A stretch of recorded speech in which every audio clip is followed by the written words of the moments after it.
Straight talk from Israel. You're listening to Israel News Talk Radio.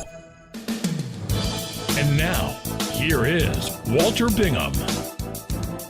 Hello and welcome to the program for October 5th, 2021, which in the Hebrew calendar we count as the 29th of Tishrei.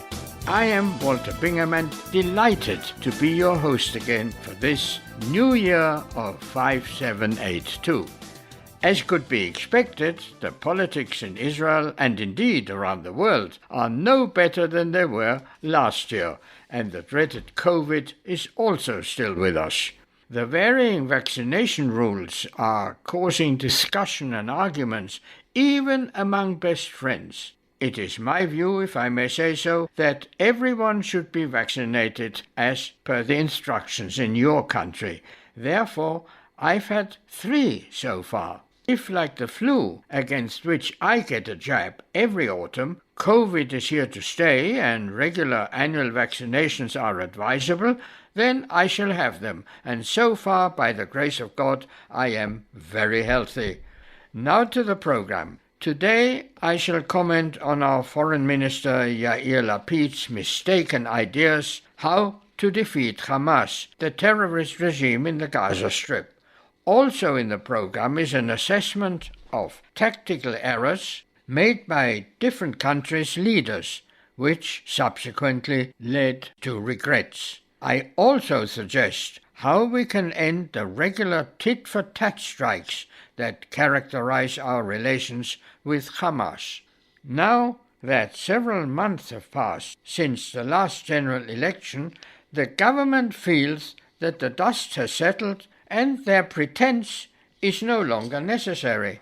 I'm referring to the various promises of Prime Minister Bennett, particularly regarding the expansion of the villages, or as they call it, settlements, in Judea and Samaria. By the way, I don't like the word settlements because it implies to establish places of abode in unexplored areas of the globe, when it simply means building new villages in Israel. When after World War II several new garden villages were established in England, nobody would have referred to them as settlements. When a few years ago the Arab town of Rawabi was built near Ramallah, or Rahat in the Negev, the term settlement was never mentioned. So please don't call Israel's new homes by that term when we are simply accommodating expanding families into new homes. More after the break.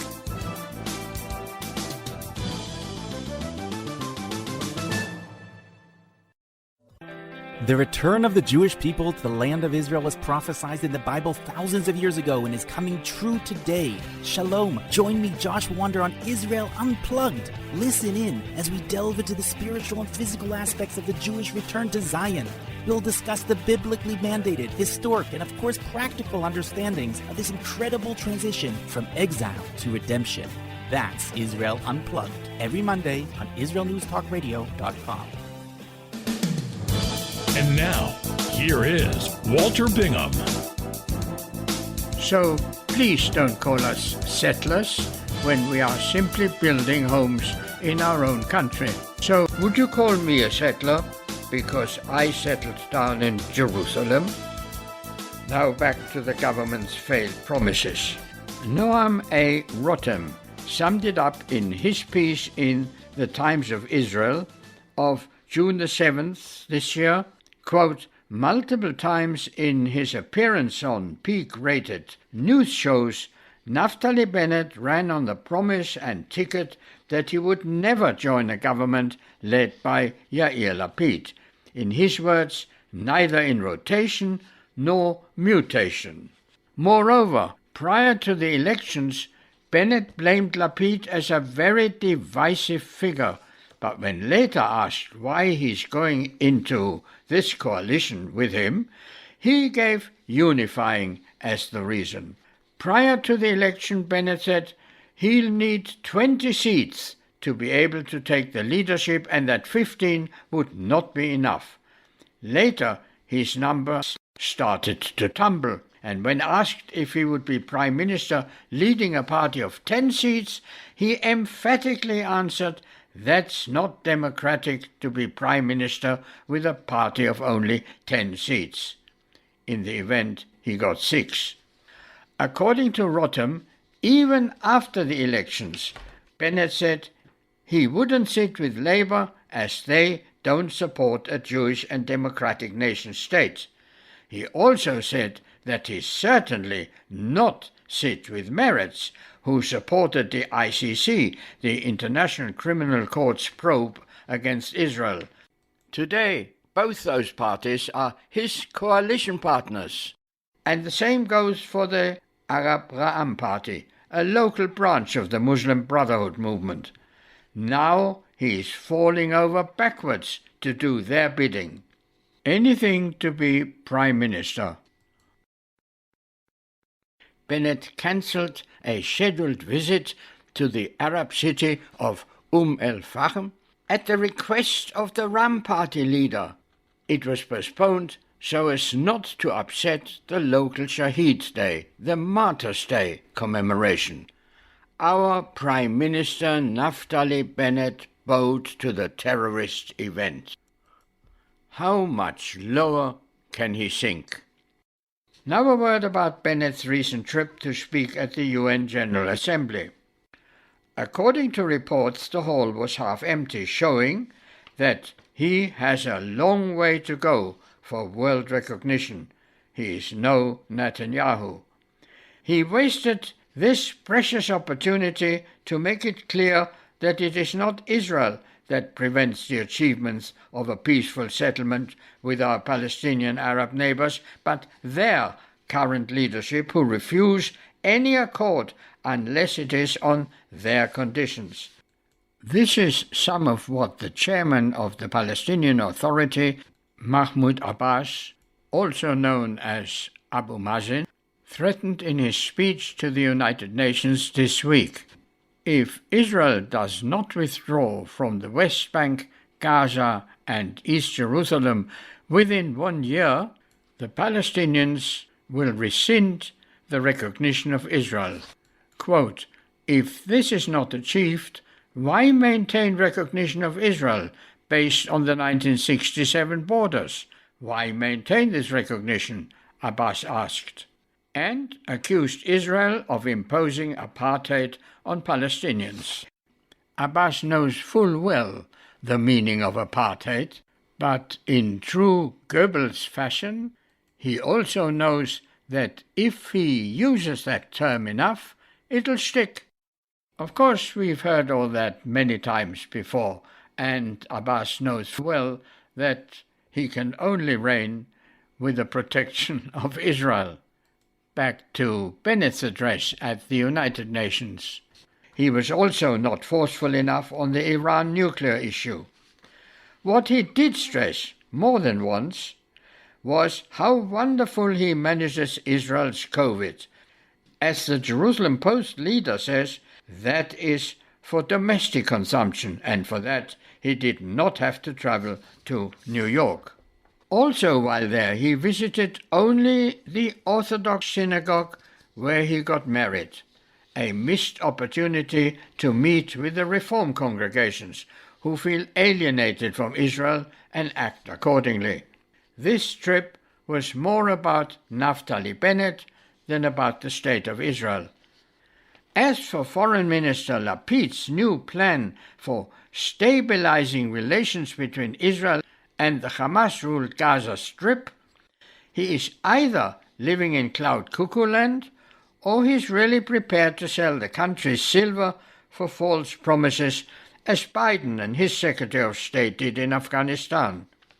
Lapid naively expects rational thinking from an Islamist terrorist organization, when experience should have taught him that the Hamas leadership is neither interested in normalization as we understand it, nor in any form of reasonable arrangements by which we and the international community finance the building up of a viable economy of an independent Gaza Strip in exchange for assurances that they will end terrorist attacks on Israel.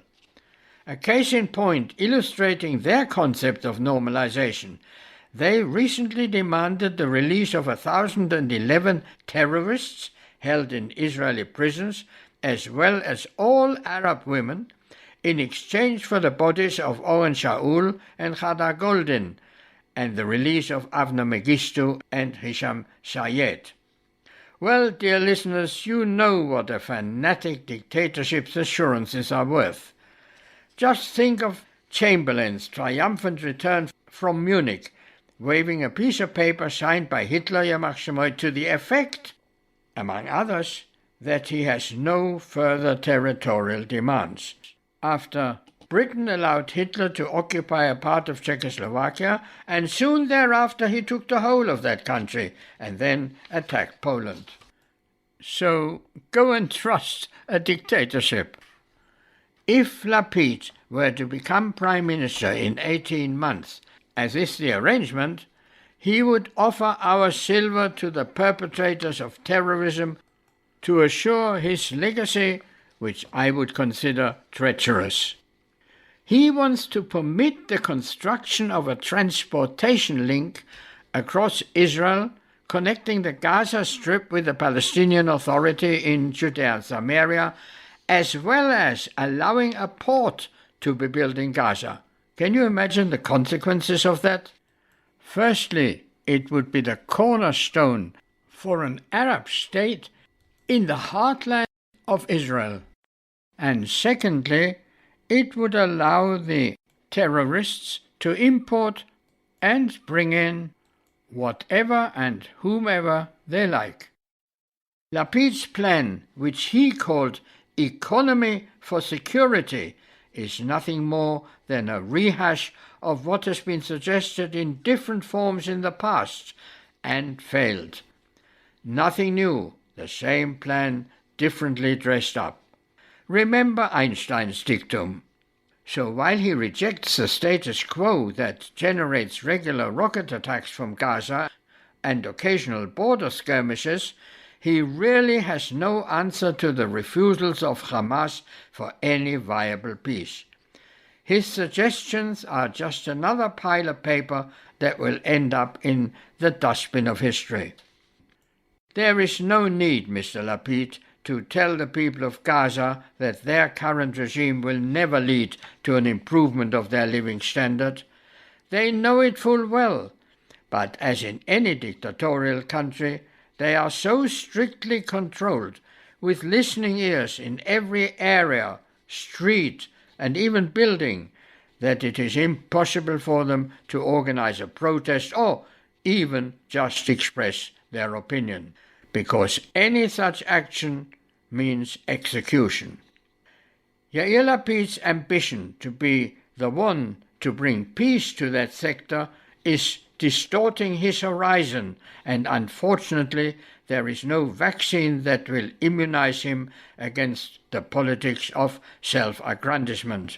How dare he categorically dismiss the option of a once-and-for-all full-scale action to change the terrorist Hamas regime by saying, "There's nothing for us there."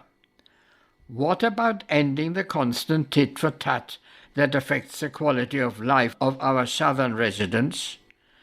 Yair Lapid is the combination of Meretz and Labour dressed in collar and tie, and more dangerous than those left-wing parties. You heard me say earlier that even Bennett called him a leftist. I call him the left's Trojan horse. During the past 16 years, a new generation, aged in their 30s, is now driving our economy. They grew up knowing almost only one prime minister, a right-wing government, and full employment, as well as the setback of the COVID pandemic. They also lived through several military incursions into Gaza, the long-running saga of Gilad Shalit, thankfully resolved, and the fruitless efforts to retrieve the bodies of MIAs, as well as one of our citizens of Ethiopian origin, who are held hostage by the Hamas terror regime in Gaza. The most recent reports that are impossible to avoid hearing about are the events from Afghanistan. The proverb that a week is a long time in politics cannot be applied to the shameful capitulation to the terrorists in Afghanistan, orchestrated by the US President Joe Biden. The consequences were foreseen by America's closest allies, who warned of the chaos, the suffering, and casualties that would ensue. Keep it here, there's a lot more.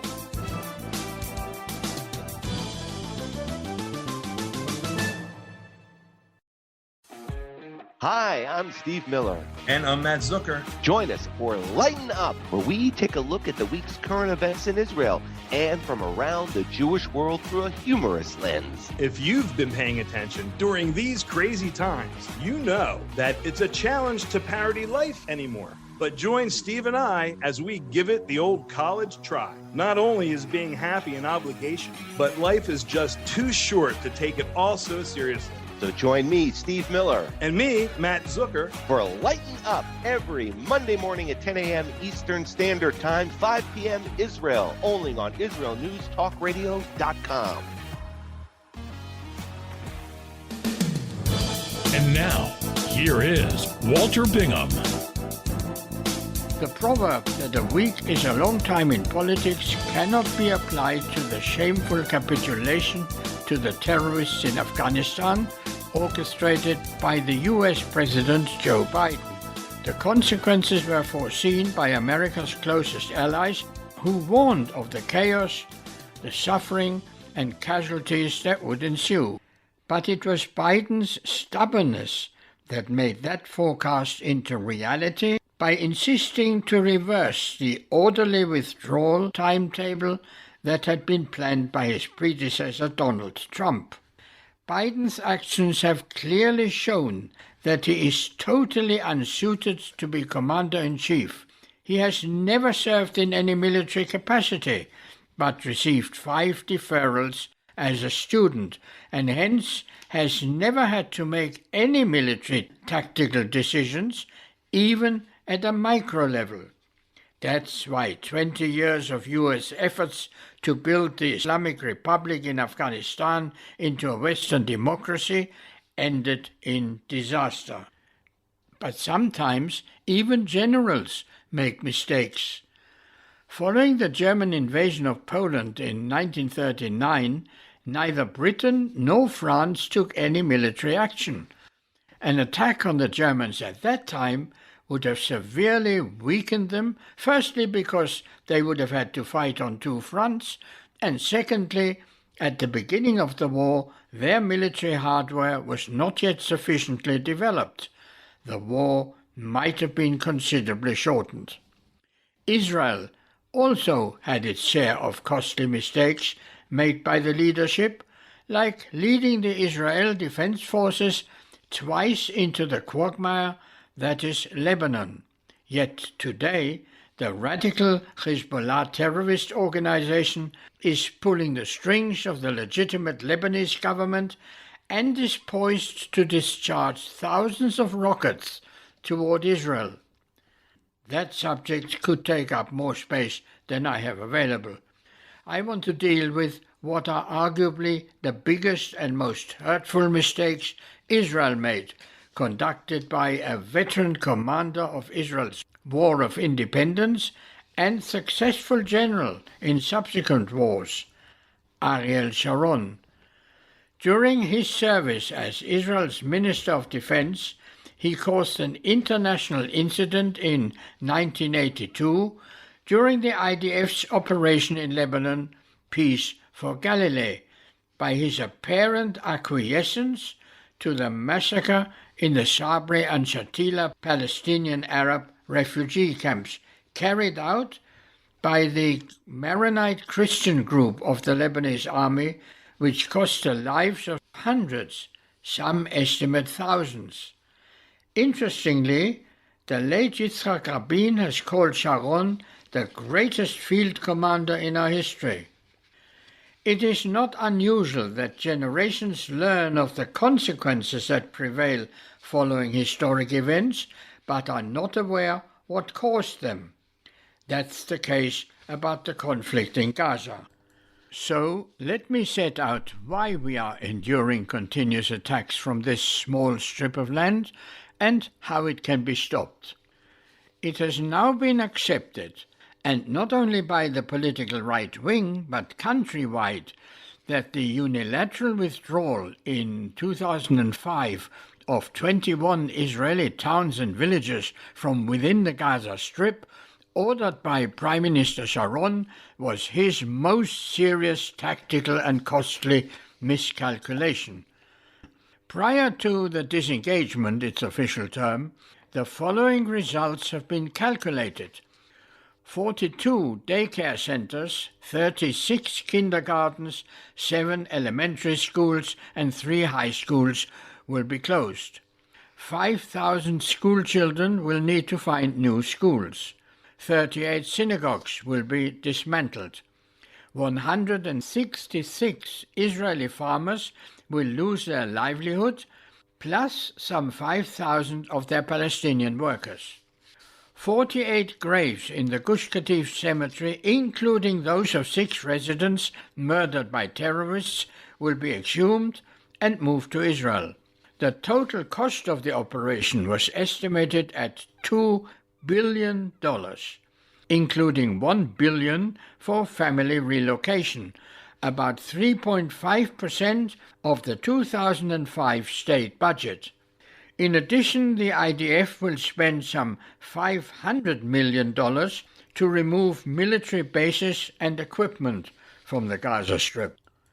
Because the Israeli lifestyle of living in individual villas was not acceptable to the Gaza administration, Israel agreed to turn them all into rubble. To cite just one example of the cost entailed, the demolition and removal of rubble from some 3,000 homes and public buildings will cost an estimated $25 million. As a further proof of goodwill, Israel agreed to pay for that too. In the context of Israel's 2005 state budget, the estimated $2 billion cost of disengagement is equivalent to about half the country's annual health budget, or approximately 1/3 of the budget for education.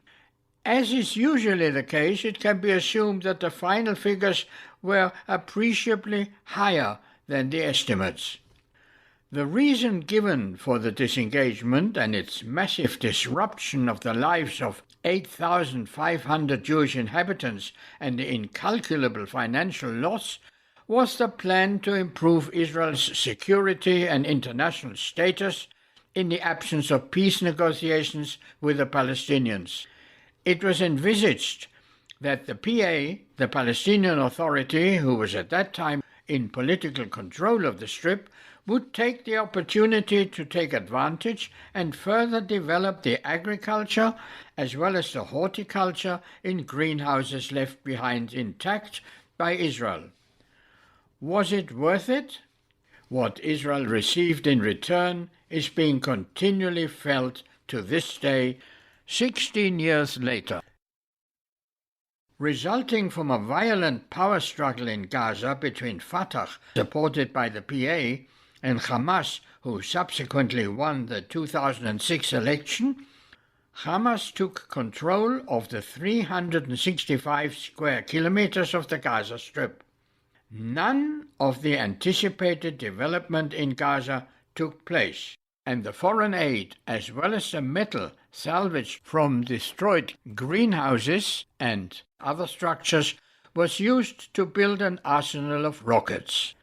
Hamas put its political interests above those of the civilian population. Continuous attacks on Israel and attempts at kidnapping followed. Israel responds regularly with targeted airstrikes on Hamas property, but only after having given warning, so as not to kill any terrorists, as was again the case earlier this week. The reason is beyond my comprehension. Hamas retaliates by sending rockets towards Israeli border settlements, which gives 15 seconds time for their population to seek shelter. This developed into a perpetual pattern of tit for tat. Ever-increasing rocket attacks followed. Fast forward. On several occasions, from Operation Summer Rains in June 2006 to Guardian of the Walls in May 2021, the IDF entered Gaza in order to, and here I'm not sure of the purpose, to achieve what? If it was to destroy the capability of Hamas and its satellite Islamic Jihad to attack Israel, it was an obvious failure. If it was to eliminate the Hamas leadership, that was not achieved. Attacks on Israel with rockets and explosive devices carried on balloons continue almost daily, and Hamas brags of its achievements to instill fear into our population, supposedly with the intention to break the morale. Such tactics only strengthen the determination to fight on, as was shown by the British during the Blitz on London. But it also works in reverse. Our sporadic, what one might describe as lessons teaching to the Hamas terrorist regime will never achieve the desired result. So, what will? World War II has shown that in any conflict, only unconditional surrender will change the facts on the ground.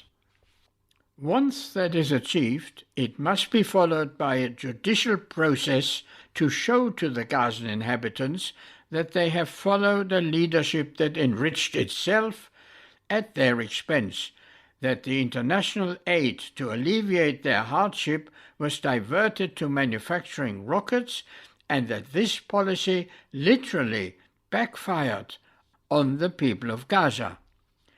Up to now, I grudgingly acquiesced with the policy and actions of our various governments, knowing that they look over their shoulder to the opinions of the United States.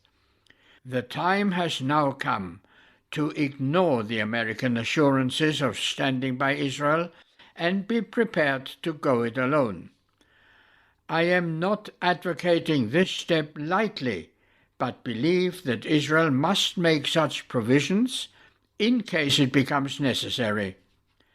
Biden's action of sudden abandonment of the people of Afghanistan and to renege on U.S. agreements with the government of the Islamic Republic of Afghanistan must serve as an indication that the assurances of the current U.S. administration cannot be relied upon when their own interests are paramount.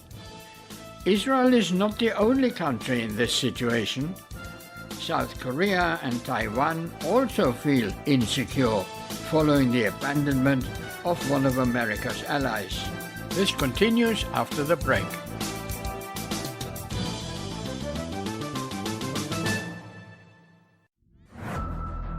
Are you tired of political correctness and the fear that you might offend someone? I'm not afraid to offend you. Wow, look who's talking tough. One has to be tough to keep sane today. Hi, I'm Alan Skorsky. And I'm Bela Seabrow. And join us every Wednesday for The Definitive Wrap as we interview the most sought-after guests and expose progressive trends that masquerade as enlightenment but actually destroy our freedoms. We are the No Woke Zone, so buckle up to this exciting show. Buckling up, but I'm driving.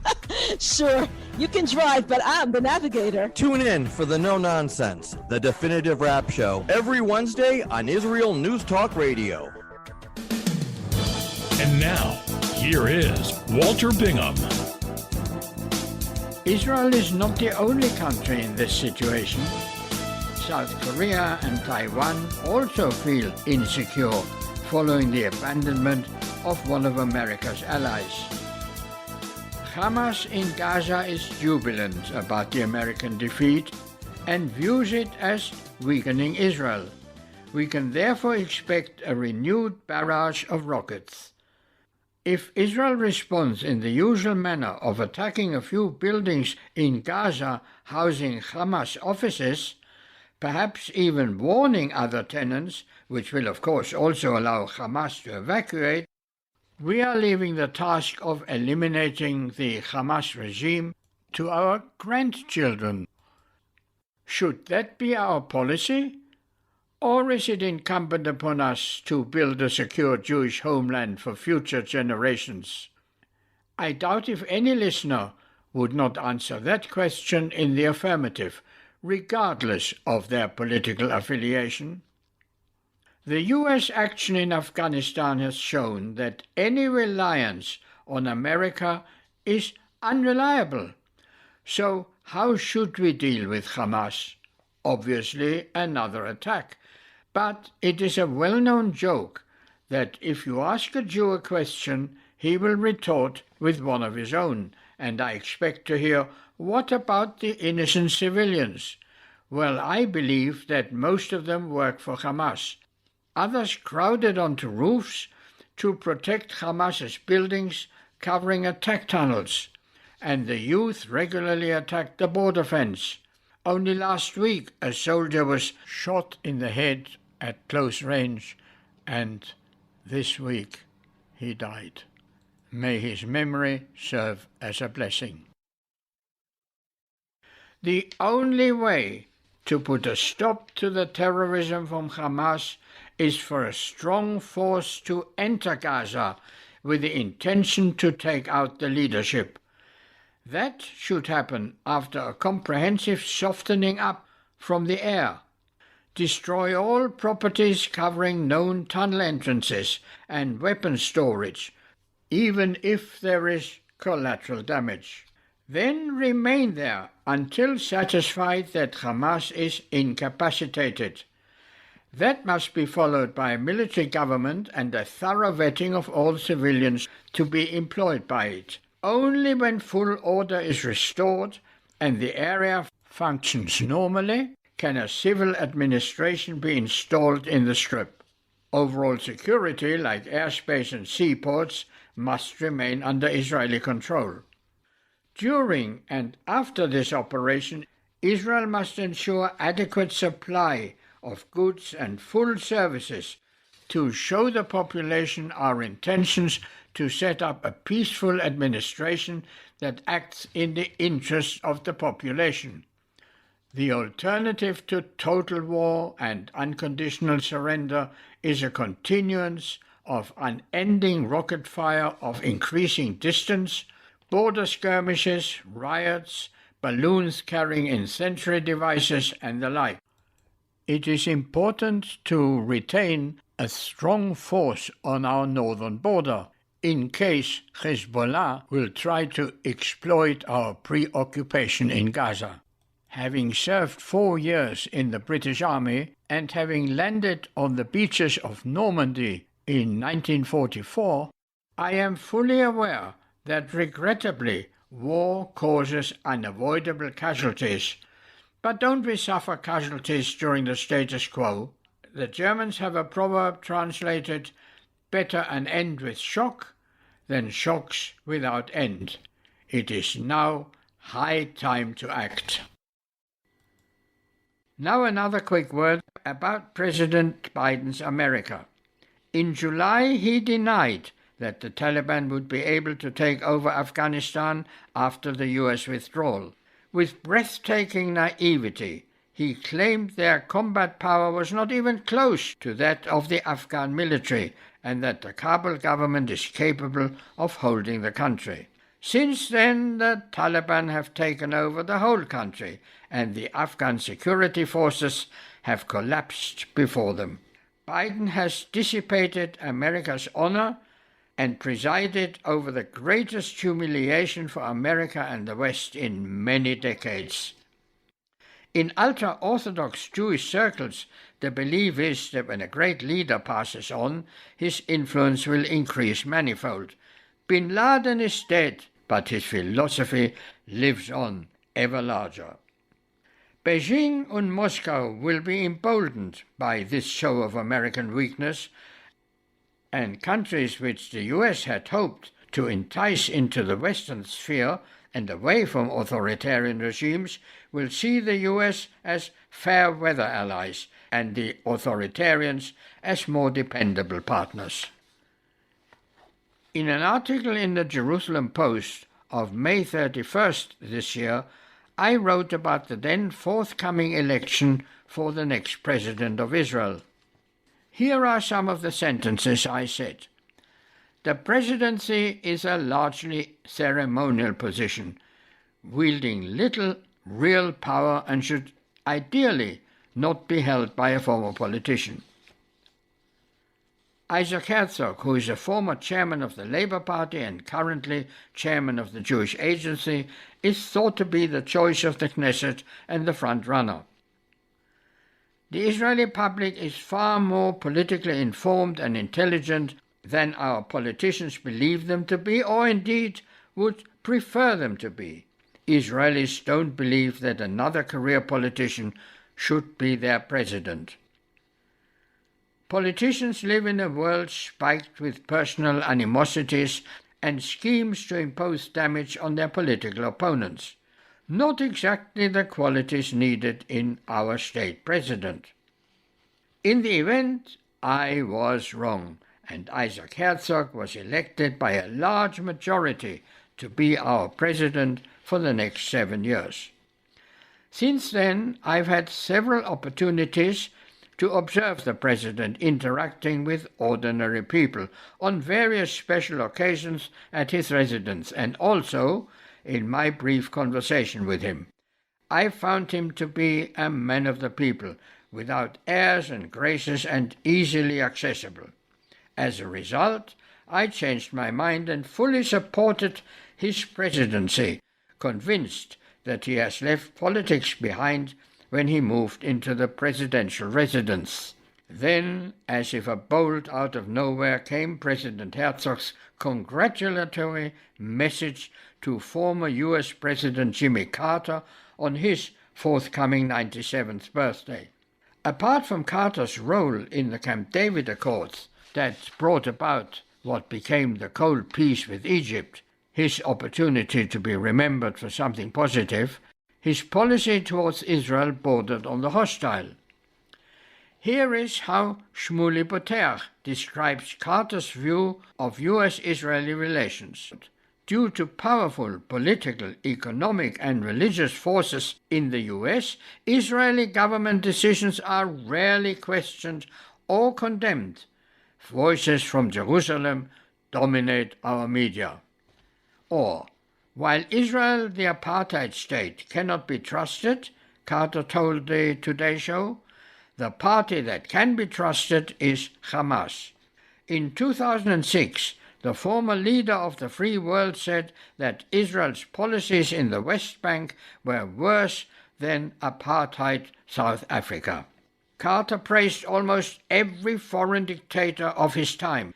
He spoke warmly of the good times he had with Fidel Castro, a brutal dictator who murdered 6,000 people in front of a firing squad, in addition to the estimated hundreds of thousands of others who perished under the Cuban strongman's regime.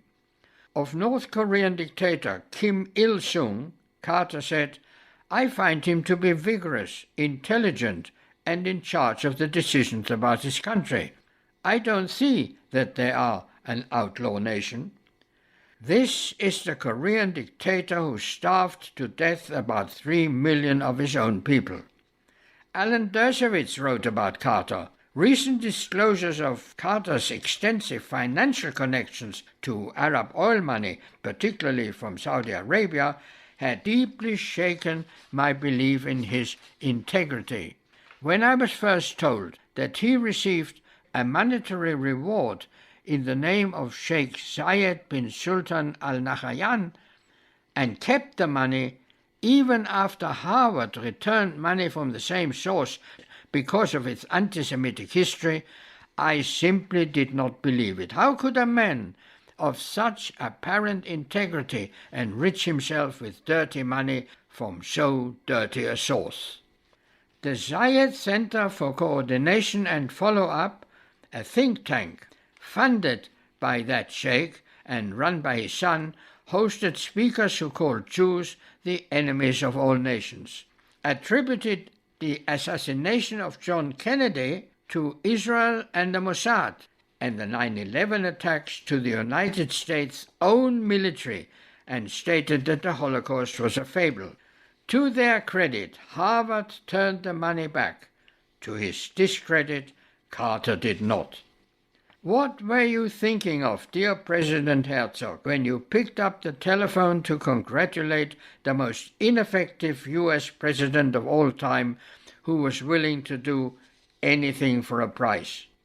And with that, I'm done, to use the words of the famous Mark Levin in his podcasts. Thank you for having joined me, and I look forward to be with you again next week. Same time, same place, for another program of news, views, and interviews from Israel and the rest of the Jewish world. Until then, this is Walter Bingham, wishing you a pleasant and safe week. And very importantly, particularly during this COVID time, please look in on your elderly neighbors and ask if they need anything. Goodbye.